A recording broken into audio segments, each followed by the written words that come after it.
आज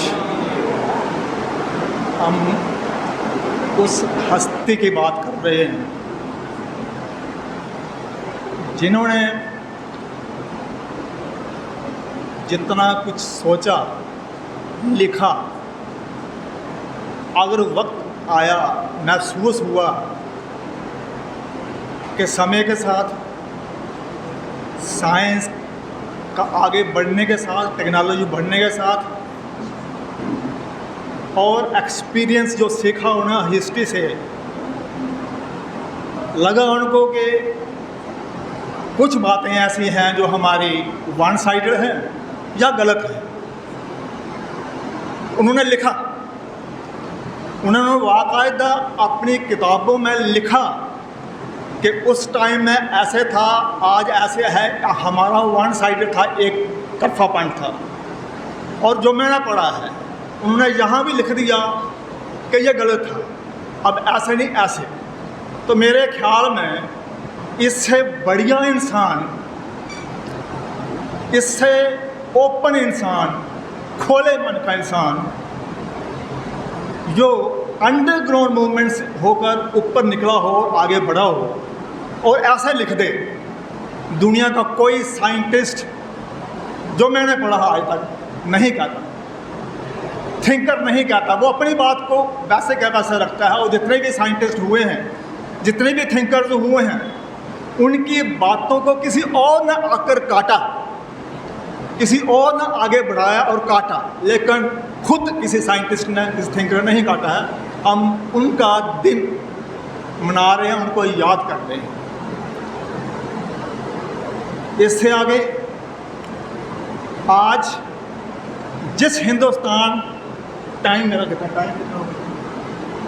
टाइम बता दें मुझे, पीछे से रोकना नहीं। जिस हिंदुस्तान के अंदर इस वक्त हम रह रहे हैं, उस हिंदुस्तान के अंदर विपक्ष के नेता को आउट ऑफ द वे,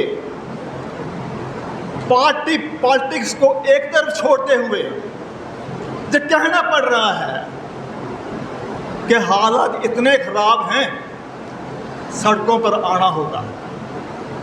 विपक्ष का कुछ नेता ऐसे कह रहे हैं कि तमाम सियासी पार्टियों को जब फैसला करना चाहिए कि हम इलेक्शन नहीं लड़ेंगे, हम सैलाब लाएंगे, ये कहना पड़ रहा है।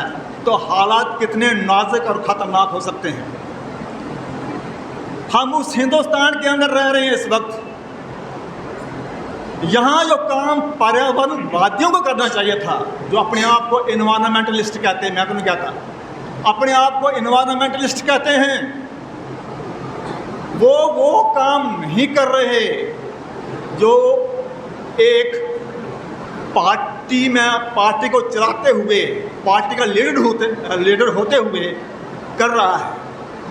उसने हमें ये बता दिया कि अंडमान निकोबार प्रोजेक्ट जो है, जिसमें 1 करोड़ से 1.5 करोड़ तक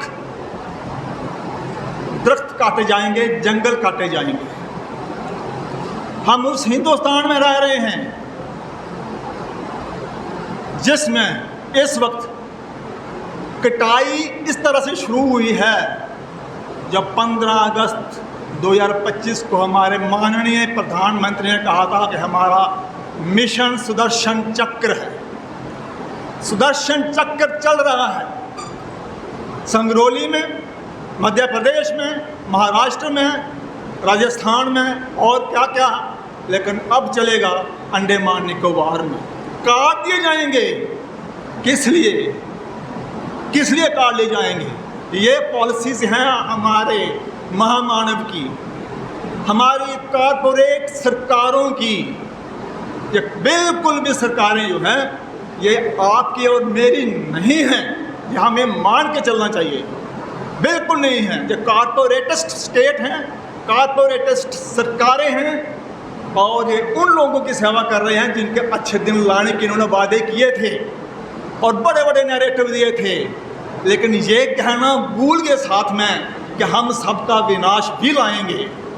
ये नहीं कह पा रहे हैं डायरेक्ट कि हम सबका विनाश भी लाएंगे।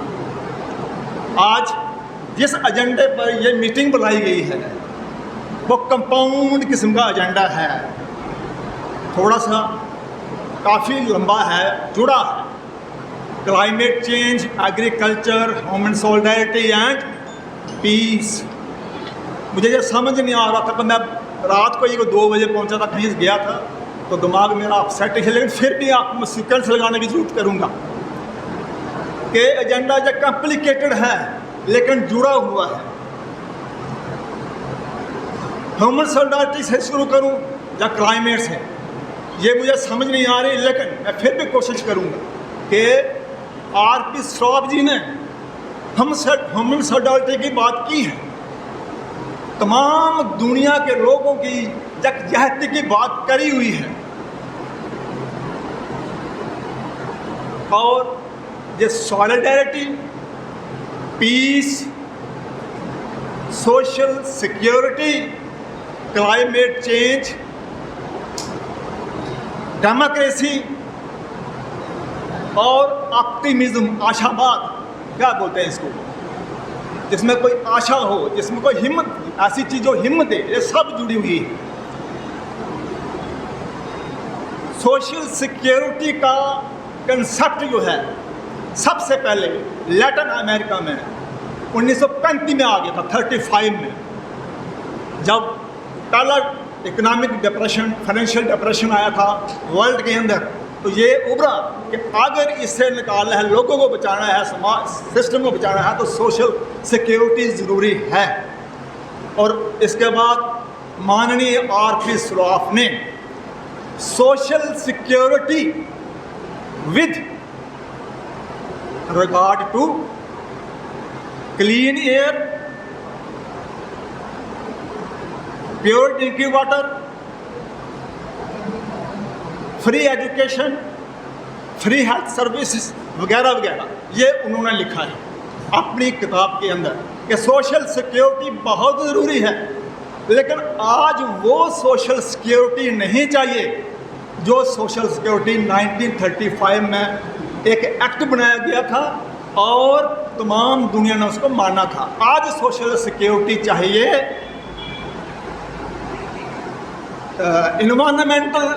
इन्वायरमेंट के साथ जुड़ी हो, जो पानी के साथ जुड़ी हो, जो एयर के साथ जुड़ी हो, जो फॉरेस्ट के साथ जुड़ी हो, जो बायोडाइवर्सिटी के साथ जुड़ी हो, हर किसी जो इनके हक हैं, सिर्फ ह्यूमन बीइंग्स का हक नहीं है, इनके राइट्स हैं, इनके भी राइट्स हैं, उनको देकर सोशल सिक्योरिटी आनी चाहिए। मैं सोशल सिक्योरिटी की बात इसलिए कर रहा हूँ, एजेंडा सॉलिडेरिटी का है, मैं सोशल सिक्योरिटी की बात कर रहा हूँ। सोशल सिक्योरिटी की बात मैं इसलिए कर रहा हूँ कि सॉलिडेरिटी का प्रिंसिपल ऑफ सॉलिडेरिटी जो है वो सोशल सिक्योरिटी है। सोशल सिक्योरिटी के बिना सॉलिडेरिटी नहीं हो सकती या ह्यूमन सॉलिडेरिटी नहीं हो सकती। लोगों की सोशल सिक्योरिटी रहेगी, उनके अंदर हिम्मत बनी रहेगी, वो जुड़ने की कोशिश करेंगे, एक दूसरे के खिलाफ नहीं चलेंगे, नहीं बोलेंगे, नहीं लड़ेंगे, क्योंकि वो सोशली सिक्योर हैं। तो सॉलिडेरिटी तो होनी होनी। सॉलिडेरिटी घर में देखिए, घर में सॉलिडेरिटी चलती है, नहीं चले तो जंग होता है, मोहल्ले में चलती है, एरिया में चलती है और नेशनल लेवल पर चलती है। लेकिन जब यही सोशल सिक्योरिटी, यही सॉलिडेरिटी नेशनल लेवल पर आए, बात हो कॉमन की, तो ये ह्यूमन सॉलिडेरिटी बन जाती है। अगर दुनिया के पैमाने पर सॉलिडेरिटी की बात आ जाए कॉमन एजेंडाज के लिए, कॉमन मुद्दों के लिए, वो ह्यूमन सॉलिडेरिटी बन जाती है। लेकिन और ह्यूमन सॉलिडेरिटी जो है ये ह्यूमैनिटी को जन्म देती है। सॉलिडेरिटी के बिना, ह्यूमन सॉलिडेरिटी के बिना ह्यूमैनिटी कायम नहीं रह सकती। और ह्यूमैनिटी को बनाए रखना, ह्यूमन सॉलिडेरिटी को बनाए रखना, ह्यूमनिज्म की ज़रूरत है। रैशनल ह्यूमनिज्म, तर्क संगत मानवतावाद की ज़रूरत होती है। वो तर्क संगत मानवतावाद चलता है 3 प्रिंसिपल्स पर। फेयरनेस हो, कोई बदमाशी ना हो, कोई चालाकी ना हो, कोई झूठ ना हो, ट्रांसपेरेंसी हो, फेयरनेस से बोलते हैं। इक्वालिटी हो, समाज के अंदर इक्वालिटी हो, और समाज में रहने वाले लोगों को जस्टिस मिले। और आरपी सुराफ जी के मुताबिक ये जस्टिस पर्यावरण के हिस्सों को मिलना चाहिए और लोगों को मिलना चाहिए, इसके बगैर नहीं चल सकता। लेकिन जो बड़े बड़े अर्थशास्त्री हुए हैं दुनिया के अंदर, उनका नाम लेने से क्या है? एडम स्मिथ हुआ है, हाइक हुआ है और फ्राइड मिल्टन हुआ है। एडम स्मिथ ने कह दिया कि इनके दिमाग के अंदर, लोगों के दिमाग के अंदर एक कीड़ा है, इनके अंदर सिंपैथी बोध है, जे एक दूसरे के सिंपैथी, एक दूसरे के प्रति बड़ी हमदर्दी रखते हैं। इस हमदर्दी को इनके दिमाग से निकाल दो। अगर हम इसमें कामयाब होते हैं तो हम अपना पैसा कमा लेंगे। लेकिन इसके बाद फ्राइडमैन मिल्टन आया, उसने कहा इसको ख़त्म ही कर दो, मारना पड़ते हैं तो मार दो, तमाम पर्यावरण को ख़राब करना पड़ता है कर दो, लेकिन हमें आगे बढ़ना है, हमें प्राइवेटाइजेशन करानी है। तो इस सारी प्राइवेटाइजेशन को करने के लिए, लोगों को झुकाने के लिए, पर्यावरण का खात्मा करने के लिए इनको कोई न कोई मोहरा चाहिए। और तमाम वर्ल्ड के सिखारे और खासकर इंडिया के अंदर इस वक्त आप देख रहे हैं कि उनके कंधे पर बंदूक रख कर ये सारा काम हो रहा है और तमाम पर्यावरण को ख़राब किया जा रहा है। अब सवाल ये है कि इससे क्या नुकसान हो गया? इससे नुकसान ये हो गया है कि धरती से सब कुछ निकाल के जलाकर उन्होंने पॉल्यूशन किया है। पॉल्यूशन से क्लाइमेट चेंज हुआ है और क्लाइमेट चेंज आज एक बहुत बड़ा थ्रेट बन गया है। क्लाइमेट चेंज की वजह से 1.5 डिग्री टेम्परेचर धरती का बढ़ चुका है, चाहे वो 1.4 बोले, लेकिन 1.5 बढ़ चुका है। और अब एग्रीकल्चर के लिए कितना बड़ा हवा दिखा रहे हैं ये नहीं पता कि ये कैसे हो गया। कौन सी पॉलिसीज आपकी थी जो यहाँ पंचायत जहाँ तक ले आई हमको, वो नहीं बताएंगे, लेकिन हवा खड़े करेंगे ताकि आप ये कहो, कल को लोग ये कहें कि ये तो नेचुरल है, होना ही था, इसमें सरकारों का कसूर नहीं है, कुछ भी नेचुरल नहीं है। मैं दावे के साथ कह सकता हूँ कुछ भी नेचुरल नहीं है, ये सोशल है, इसका सोशल कैरेक्टर है, क्योंकि ये सोशल सिस्टम की उपज है जो दुनिया के अंदर, खास तौर हिंदुस्तान के अंदर जो सोशल सिस्टम रहा है उसकी उपज है। और उसकी उपज से ये क्लाइमेट चेंज पैदा हुई है। और आज अल नीनो का खतरा बता रहे हैं कि सुपर अल नीनो आ रहा है। मान लेते हैं सुपर अल नीनो आ रहा है, सुपर अल नीनो आएगा, कोई नहीं रोक सकता, ये कोई डोंग नहीं है। सच्चाई है कि जब 5 डिग्री 0.5 टेम्परेचर बढ़ता है तो अल नीनो के हालात शुरू हो जाते हैं। लेकिन जब 2 पर जाने वाला है, इस पर बिलियन ट्रिलियन टन पानी इतना गर्म हो चुका है कि वो 2 पर जाएगा। और 2 वो कर लीजिए, उसमें प्लस कर लीजिए 1.5 1.5 डिग्री टेम्परेचर, ये जो ऑलरेडी है धरती के ऊपर, पहले ही एनर्जी है, उसमें 2 जमा कर लीजिए 3.5 पर जाएगा तो क्या करेगा उसका फैसला आप कर लीजिए। मेरे पीछे खड़े हैं, मैं इसलिए नहीं आ रहा था, पहले बड़ा। धन्यवाद।